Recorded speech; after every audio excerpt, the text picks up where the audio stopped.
네, 수업 시작하겠습니다. 예, 오늘은 73장 이렇게 하는데 하상공이 지은 이름은 임위입니다. 이 맡기림자인데 여기서 노자가 말하는 이 위는 무위이면서 자연이죠. 이거는 자연. 그러고 임자는 맡기림자인데 이 사람인 변에 선비사에다가 그다음 삐칠별인데 요 두 개를 합하면은 요게 이렇게 되어 있는데 크림자이고 원래가. 그러니까 요 선비사자는 하나에서 10가지를 아는 지식이라는 뜻이고, 선비란 것은 지식이란 말이야. 하나에서 10가지. 요거는 10가지가 되고, 요 하나가 되니까. 요거는 아래에 있는 거 하나, 위에는 10 이래가지고.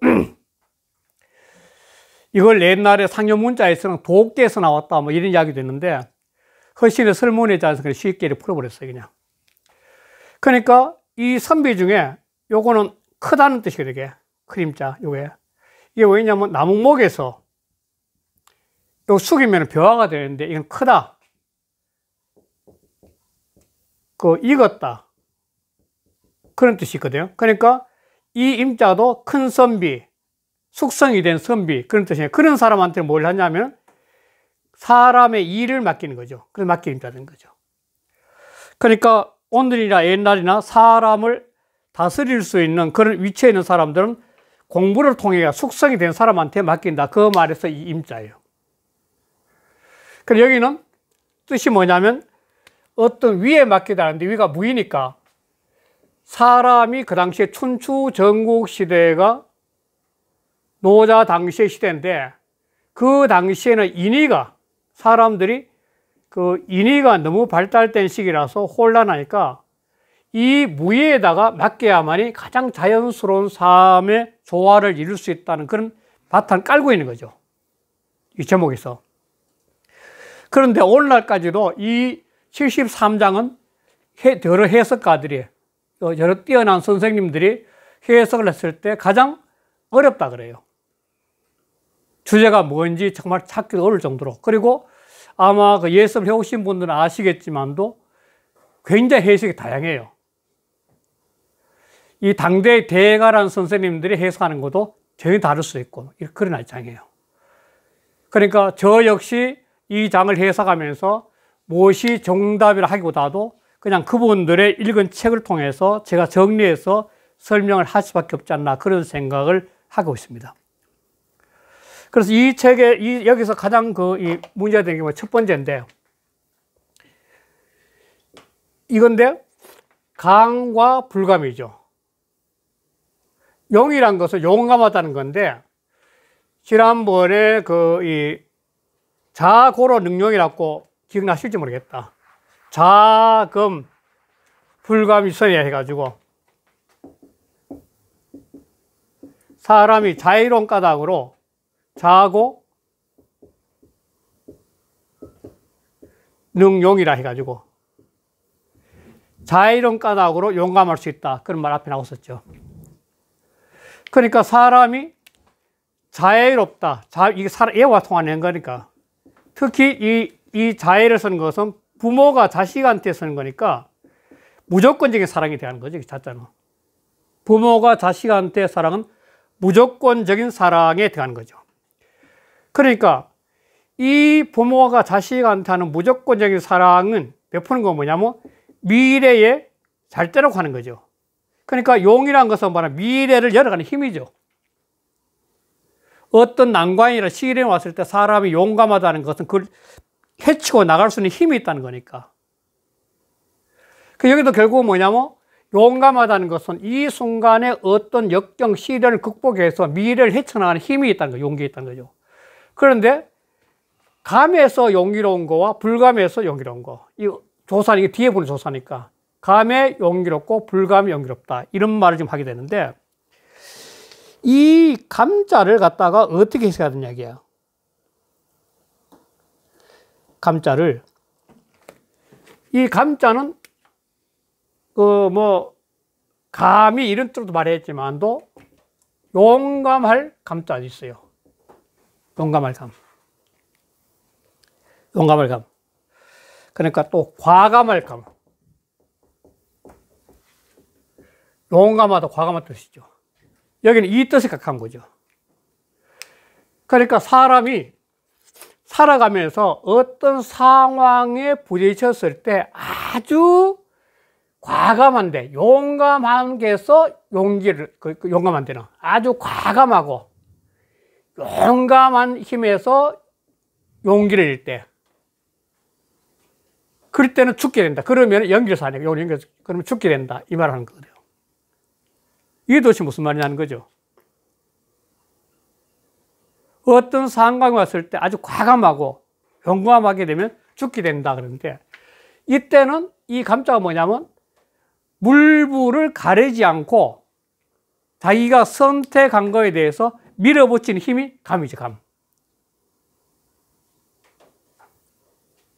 불감이란 것은 어떤 상황이 벌어졌을 때 그 상황을 차분히 생각해서 정리를 해가지고 그걸 내가 실제 행동을 해야 될 것이냐 안 해야 될 것이 판단하고 난 다음에, 그러니까 아주 갑자기 과감하게 하는 것이 아니라 과감하지 않는 데서, 다시 말해 자기 정리하는 데서 용감한 사람은 살 수 있다. 이거는 사와 같은 거예요. 이 살자는 여기 이동선에도 말씀하셨지만 죽임을 당하는 거죠, 이게 살자는.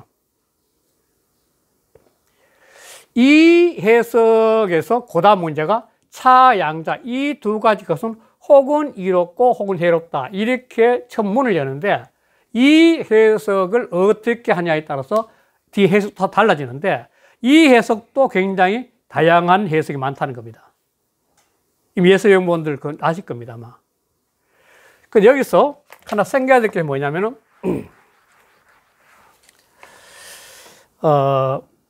감과 불감의 문제인데,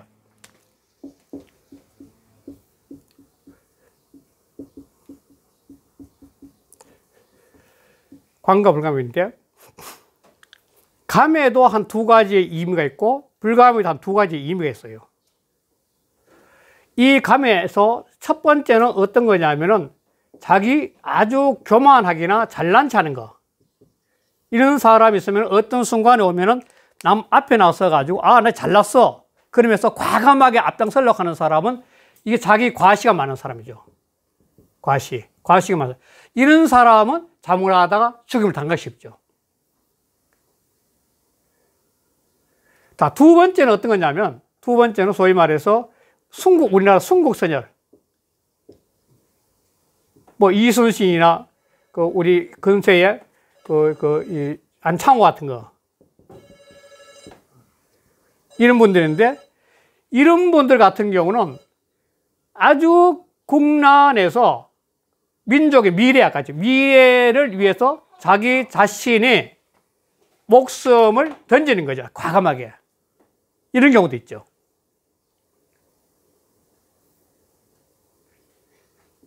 그래서 이 해석을 여러 선생님도 하신 거 보면 아주 한데, 이 두 가지 해석 중에 일반적으로 위에 이 해석을 많이 하는 경우가 있어요. 그러나 이 속에는 이것도 깔려 있어요. 순국선 같은, 이순신, 안창호 선생 같은데 역사에 수없이 많은 국가를 위해서 목숨을 바친 사람도 과감하게 민족의 미래, 국가의 미래를 위해서 용기를 내서 죽음을 택하는 거죠. 그렇게 있다는 거죠. 불감에도 두 가지 있을 수 있어요. 불감에도 어떻게 했냐면, 첫 번째, 끊임없이 기회주의자죠. 기회주의. 자기 목숨을 살기 위해서 기회주의자. 반지 눈치 봐가 미꾸라지처럼 새나가지고 목숨을 살리자. 그것도 불감이죠. 감이 나서지 않는 거니까. 반면에 아주 심사숙고해서 상황 파악을 하는 거예요. 상황 파악. 이거는 시중의 입장이죠. 이런 사람은 그 상황에 맞게 가기 때문에 이 활자는 생인과 똑같은 게 사는 거죠. 그래서 이 두 가지 문제에서는 용어 감적 살과 용어 불감적 활에는 이런 두 가지 의미를 다 갖고 있다고 봐야만이 그 다음에 양자 해석이 제대로 된다는 겁니다.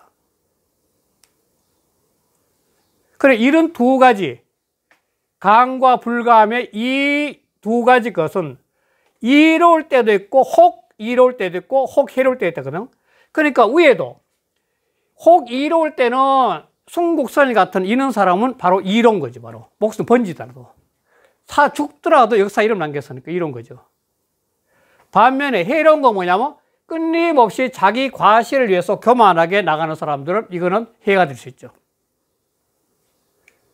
그렇잖아요? 이것도 똑같죠. 이것도 아래도 불감에도 끊임없이 기회자와 내가 어떻게 하든지 좀 이런 표현 쓰면 안 되지만도 요 근래 모 선장님 같이 자기만 살아나오려고 하는 사람들은 그건 또 기회자가 된 거죠. 어떻게 보면 일제 말기에도 역시 우리나라 지식인도 그랬고 그런 사람들은 분명히 불감을 통해서 해가 되는 거지. 역사에 더러운 이름을 남기는 거죠. 반면에 끊임없이 상황을 봐서 부질없는 데 나가가지고 실없이 자기 자신을 목숨을 던지지 않고 상황을 직시하면서 판단할 수 있는 그런 사람은 불감입니다. 그런 불감일 경우는 그거는 이로울 수 있죠. 그래서 이 감과 불감의 문제를 두 개의 상황을 나눠야만이 그 두 가지 것 중에서는 이로운 경우도 있고 해로운 경우도 있다고 해석이 되는 거죠. 그렇지 않으면 뭐가 되냐면 아래 것은 이롭고 용어 불감적 활약하는 게 이롭고 위에 것은 해롭다 할 것 같으면 이 뒤에 이 해석에 문제가 생겨버린 거죠. 그렇잖아요? 예습할 때 이런 이문 안 가져왔어요? 자, 그래서 그 다음에 어떻게 나오냐면 천지, 하늘이 소오, 미워하는 바, 싫어하는 바, 숙지기고 누가 그런 까닭을 알겠나기야. 뭐냐면 이 두 가지 것 중에 이익이 되는 경우와 해로운 경우가 있는데 그 경우 하늘이 그 두 경우 중에 왜 결과가 그렇게 나와가지고 후세에 오늘날까지 과거 역사부터 지금까지 그러한 자취를 한 게 있는지 그는 누가 그런 연구를 정확히 알겠나기야. 이게 숙제죠. 실제로 하늘이 하는 인간이 어떻게 알겠어요? 그런데 문제는 뭐냐면 이 두 가지 것이 감과 불감이 뭐냐면 사람이 스스로 선택한다는 겁니다. 그 상황마다. 제일 중요한 거죠. 과감히 역사를 위해서 내가 국가를 위해서 몸을 던질 것이냐, 안 그러면 그냥 미꾸라지처럼 빠져날 것이냐, 그런 것이 각자 자기 선택을 한다는 거예요. 그 선택의 결과가 있는 거죠. 그런데 그렇게 하늘이 이런 상황이 처했을 때 그 자체를 갖다가 잘못됐다 미워할 수 있는 거, 결과인데 결과를 봐서 죽기도 하고 살기도 하고 역사 이름을 드립하는 그런 경우 누가 도대체 그렇게 판단해 가지고 할 수 있냐고요. 선택은 인간이 했는데 각자 인간이 하죠. 오늘날 또 자기 선택하잖아요. 그래서 시의 성의, 이 때문에 성의는 오히려 그것을 어렵게요. 이 상황이 왔을 때 그걸 어떤 것을 선택할지 그 선택이 굉장히 어렵다는 겁니다. 상황마다. 사람마다 끊임없이 눈앞에 이런 현상이 부딪혔을 때, 그랬을 때 감과 불감, 용감하게 밀어붙일 것이냐, 그렇지 않으면 용감을 죽이고 한번 생각해보고 하는 것을 갖다가 그걸 선택하기는 참 굉장히 어렵다는 거예요. 굉장히 어렵다는 거예요. 성인도 이 경쟁이 어려워. 결국은 인간은 끊임없이 늘 요구하는 거 선택을 요구하잖아요. 선택을. 실존주의에서 제일 처음 이게 문제. 인간의 실존에서 실존주의지. 현대 실존주의의 가장 중요한 게 뭐냐면 인간은 근본적으로 자유로워야 된다는 거예요. 자유. 실존의 핵심 자유예요. 구속된 거는 실존이 될 수 없는 거죠. 그럼 자유령 두 번째 뭐냐면, 이 첫 번째라면 두 번째 선택을 해야 선택. 선택도 내가 해야 돼, 내가. 실존의 근본에서는 내가 내 삶의 일상의 모든 현상을 선택할 수 있어야만이 바로 그게 나 실존이라는 거죠. 그 세 번째가 더 중요한 게 뭐냐면 책임이에요, 책임. 책임을 져야 돼, 책임을. 자기가 선택한, 자유로서 선택을 책임지지 못하면 실존적 삶을 못 신다 보네. 실존지 가장 큰 세의 틀이에요, 이게. 가장 중요한 세 틀이에요. 그런데 이 실존지에서 좀 벗어났지만도 가장 재미있는 소설, 그 신화들 중 하나가 뭐냐면 사뮤엘 베켓의 고도를 기다림이란 그 스필 있죠. 그 신화도에 있죠, 이거. 그 읽어봤어요? 거기에 보면 블라디미르인가 뭐 에트라공인가 해가지고 나오는데, 그러고 또 뭐 푸조인가 하고 뭐 네 사람 등장해 버리는데, 처음부터 끝까지 고도를 기다린 거죠. 그런데 고도를 기다리면서 한 행위가 뭐냐면 뭐 양말을 만지기나 칫솔을 만지기나 치약을 만지기나 뭐 이렇게 뭐 당근 같은 거 아니나 아주 평범한 일상을 하면서 그 부조리한 무의미한 삶의 현상 속에서 마치 고도가 오면은 모든 삶의 본질을 전부 다 알려줄 것처럼 고도를 기다린 거죠. 근데 끝내 나타났다. 그 기자들이 그게 노벨 그 문학상 받은 거예요, 작품이. 그 기자들이 베켓한테, 산 베켓한테, 당신 그 고도는 언제 등장시키려고 그러냐 했더니, 그 답이 뭐냐면, 나도 모르지 않냐고.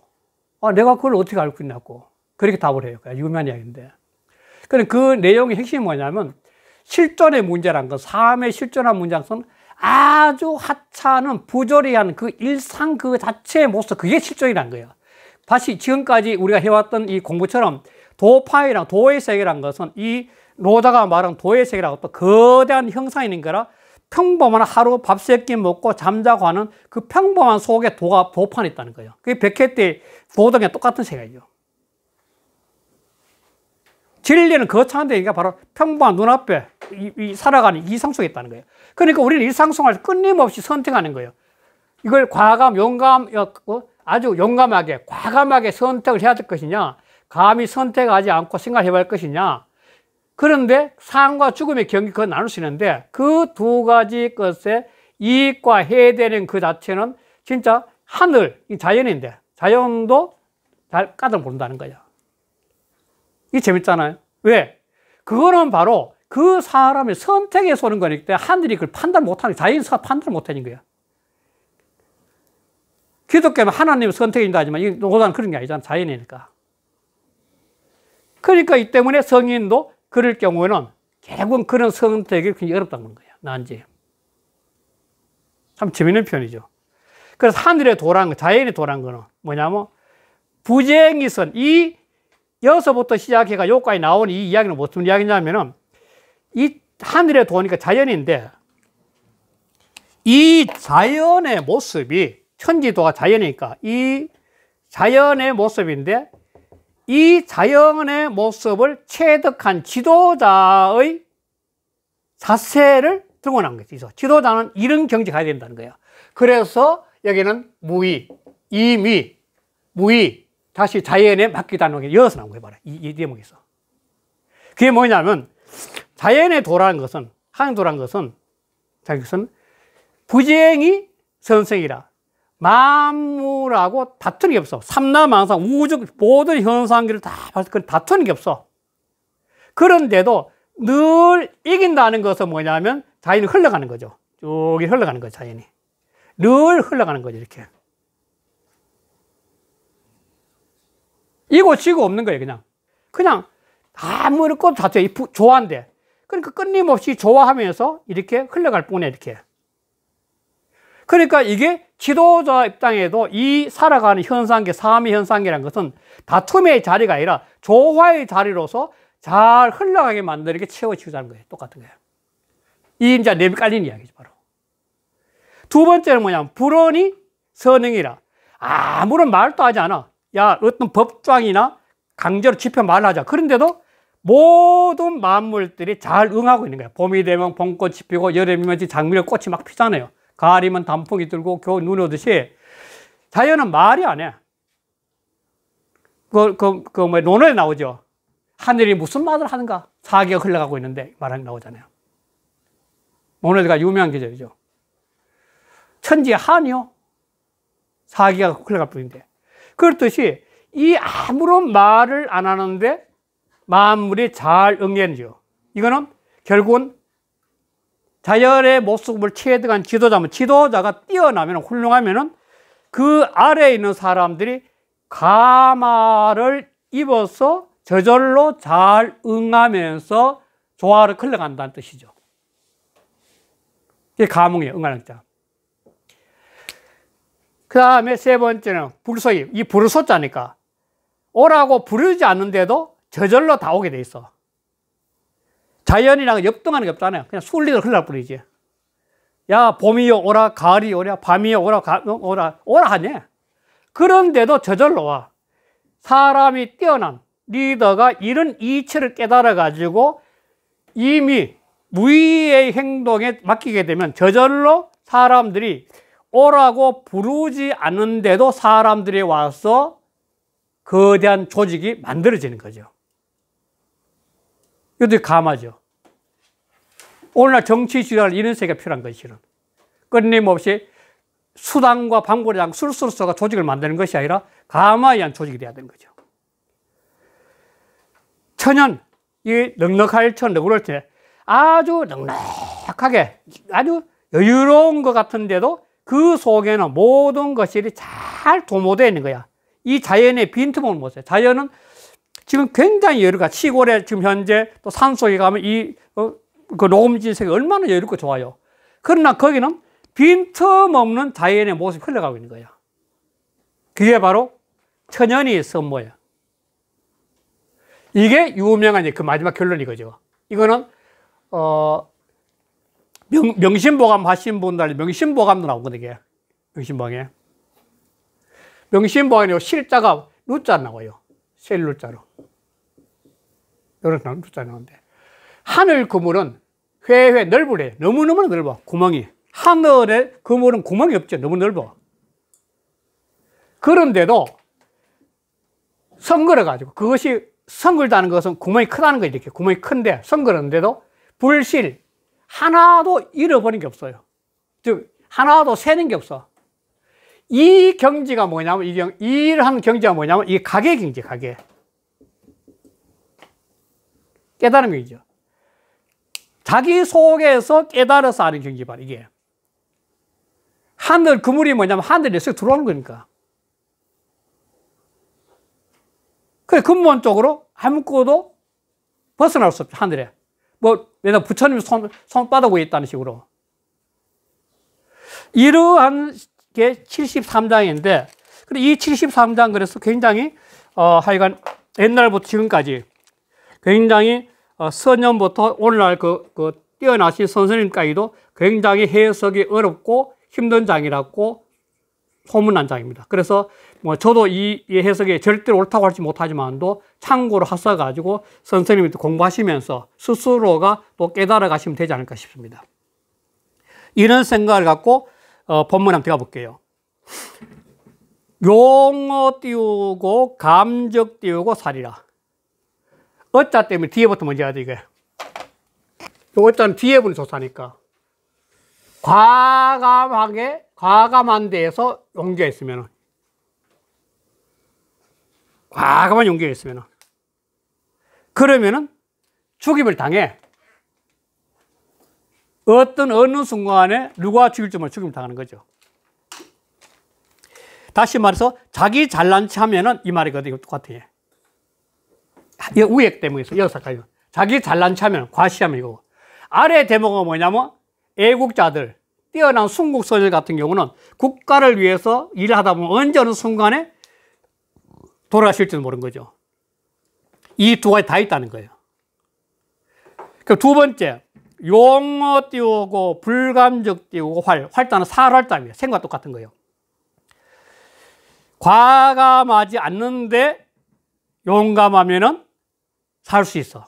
다시 말해서 어떤 상황이 왔을 때 그 상황을 심사숙고하고 생각해 본 다음에 행동하기는 살 수 있다는 건데, 그것도 아까 말씀드렸다시피 두 가지가 있대. 기회주의자가 자기 혼자 살려고 몸부림치는 경우 불가합니다. 반면에 또 안 그러면 정말 뛰어난 사람이 부질없이 나아가지 않고 스스로 상황에 맞게끔 행동하기 위해서 불가하는 경우도 있다는 거죠. 이 두 가지가 있대요. 그래서 그 다음에 차 띄우고 양자 띄우고 홍리 띄우고 혹해라. 이 두 가지 것은 감과 불감의 현상들은 혹은 이롭기도 하고 혹은 해롭기도 하는 거야. 그러니까 감에서도 이로운 경우와 해로운 경우가 있고 불감에서도 이로운 경우와 해로운 경우가 있다는 거예요. 그런데 이걸 나눠가지고 위에 것만 이롭고 아래 것 해롭다 하면은 그 자체가 뜻이 좁아져요. 그 다음 문제 뭐냐면 천지소를 해석하기가 힘들어져요. 그러니까 여기 이 자체는 인간의 선택에서 오는 거예요. 이 인간의 선택에서 오는 거니까 인간의 선택을 통해서 이런 결과를 갖고 오게 된 그 자체는 하늘 입장에서는 어찌 할 판단할 수 없는 거죠. 그래서 그걸 갖다가 싫어하고 미워할 뿐이지. 뭐에 그건 자기가 판단, 자기가 선택하는 거니까.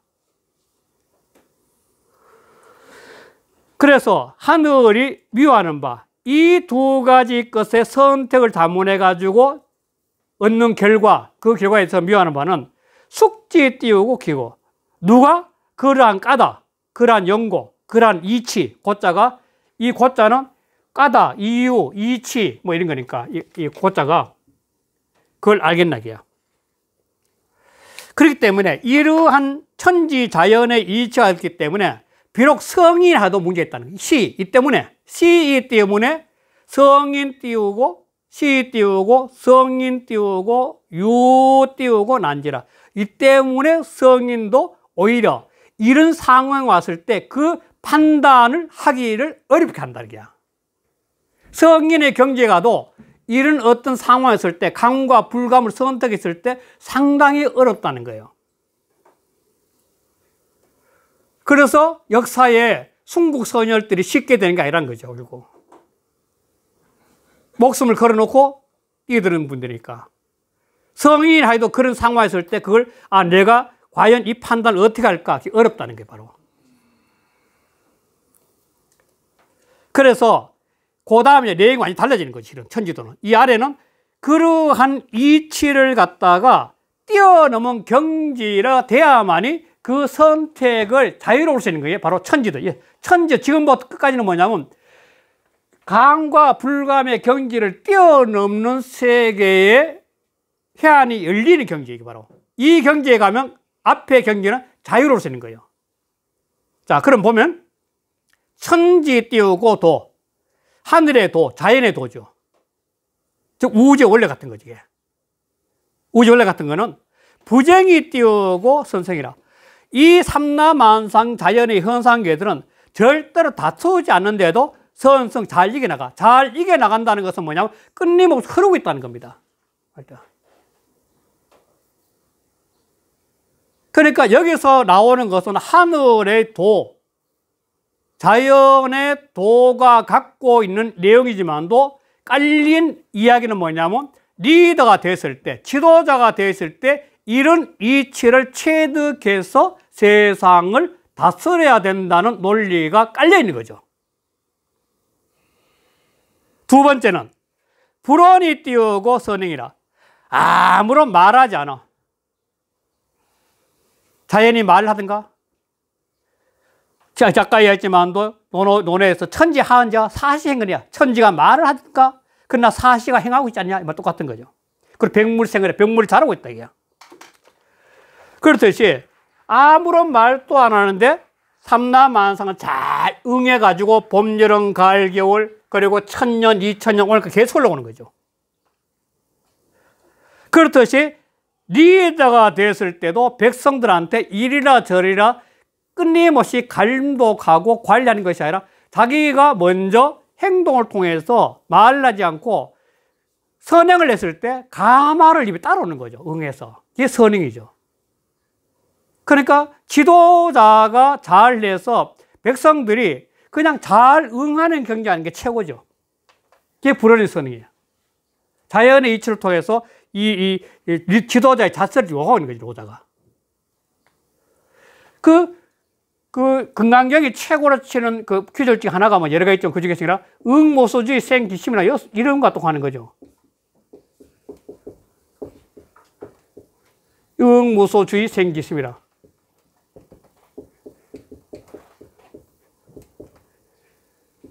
응은 응하는 거죠. 어떤 상황에 딱 응했을 때, 무소주라. 내가 고착화 된 사고인데, 나의 고착화가 된 사고, 주화하는 바가 없이 상대한테 맞추는 거니까. 이 무소주는 뭐냐면 상대와 조화하는 거죠. 상대와 조화. 저걸 하기 위해서 생기신 그 마음을 내야 된다는 거예요. 이게 바로 금강경에서 말하는 도의 경지죠. 어떤 상황에 있을 때 내 혼자 생각이 절대 옳다는 것 없이 오직 조화를 위해서 그 마음을 내게 되면 바로 금강경에서 말하는 불심의 경지지. 이게 바로 도의 경지고. 대개가 사람들은 안 그렇잖아요. 자기 주장이 옳다는 갖고 상대를 접하기 때문에 조화가 잘 안 되는 거죠. 그러니까 육조 해능이 이기적이 깨쳤다는 거거든. 어느 날 지게 지고 나무하러 갔다가 마침 비가 오는지 나무 집 추녀 밑에서 딱 있는데 이 기절을 보고 옳거니 세상 이게 이치가 맞아. 그 길로 바로 홍인대산 밑에 가서 돌을 닦게 된 거죠. 그러니까 사람이 어떤 상황, 이 경지는 결국은 불언의 선행이란 것은 그 사람의 내공이 쌓여가지고 그것이 기운이 밖으로 스며나가지고 스스로 행동을 했을 때 남들이 그 행동을 보고 저절로 감화를 따라오는 경지예요. 이 최고죠. 그러니까. 그 다음에 불소이 띄고 자리라. 소자는 부르소자예요. 부르지 않아. 야, 내 편 대라. 우리 편 대라. 이쪽으로 와라. 부르지 않는데도 스스로가 와. 이런 감화를 잊게 되니까 사람들이 스스로 저 사람 밑에 가면 우리는 정말 아름답게 살 수 있겠나 스스로 오게 된 거죠. 그게 바로 불소의 자리예요. 자연의 모습도 똑같은 거예요. 자연도. 봄, 여름, 가을, 겨울 변해가는 건데 봄이 오라 가을이 오라 하잖아요. 때가 되면 왔다 갔다 하는 거지 그냥. 마지막에 천연이 띄우고 선보라. 이 천자는 넉넉할 너그러울 천자예요. 여유로울 천자 같아요. 아주 넉넉해, 아주 여유로운 것 같아. 다시 포용력이죠. 포용력. 아주 넉넉한 것 같아. 아주 여유로운 것 같아. 그런데 잘 도마고 있는, 잘 껴가고 있는 거야. 빈틈없다네요. 자연의 모습은 너무너무나 여유롭고 푸근하죠. 우리가 숲에 가기나 강가에 가기나 바닷가에 가기나 얼마나 여유로워. 그러니까 그렇게 넉넉한 것 같은데 그 흐르는 현상은 빈틈이 없는 거예요. 선보라. 한치의 빈틈 없이 잘 도모에 설레가는 자연 모습 아니에요. 리더도 결국은 그렇죠. 굉장히 여유로운 것 같지만도 세상을 이끌어가는 것은 빈틈없이 평화를 끌고 가는 거예요. 똑같은 거죠. 그래서 이러한 모습이 이 마지막 퀴즈는 유명한 거죠. 아까 했지만 명심보감도 나오지만도 사람 서해하는 사람들도 이래서 서해하지만 서해하는 사람들도 굉장히 좋아하는 퀴즈인데 천망 띄우고 회회 소위 띄우고 없으리라. 하늘 그물은 회장 넓으랬잖아. 넓고 넓어. 하늘은 무한히 넓죠. 텅 비어 같죠. 소위 불래라. 그것이 구멍이 너무 성기 같아. 그물이지만 소자는 성길 소자. 너무너무 성기 같아. 그런데도 불실 놓치는 것이 없어. 하늘의 눈은 벗어날 수 없다는 거예요. 그런데 이 경지는 뭐냐면 아까 했지만 이 경지는 실제로 뭐냐면 자기 내적 깨달음에서 오는 거예요. 내적 각에서 오는 거예요. 내적 깨달으면 사람은 하나님 시야를, 부처님 시야를 벗어날 수 없고 진리 시야를 벗어날 수 없지. 인간은 절대로 자기 자신의 내면이 밝아져서 영성이 밝아지고 영혼이 맑아지면은 그 자신의 내면의 눈을 보면은 모두 행동이 진리를 벗어나는 걸 알게 되는 거죠. 그런 경지가 뭐냐? 바로 이미가 된다고 생각한 거죠. 바로 하상군. 무의에 맡기는 경지 같다는 거죠. 그러니까 이건 굉장히 아까 해석 까다롭지만 근본적으로 지도자들은 이렇게 선택을 통하는 것이 아니라 바로 하늘의 도를 터득해서 이 세상을 조화롭게 끌고 가는 것이 최고가 아니냐는 그런 문제를 제시하는 장이라고 볼 수 있는 겁니다. 네, 이렇게 끝내겠습니다.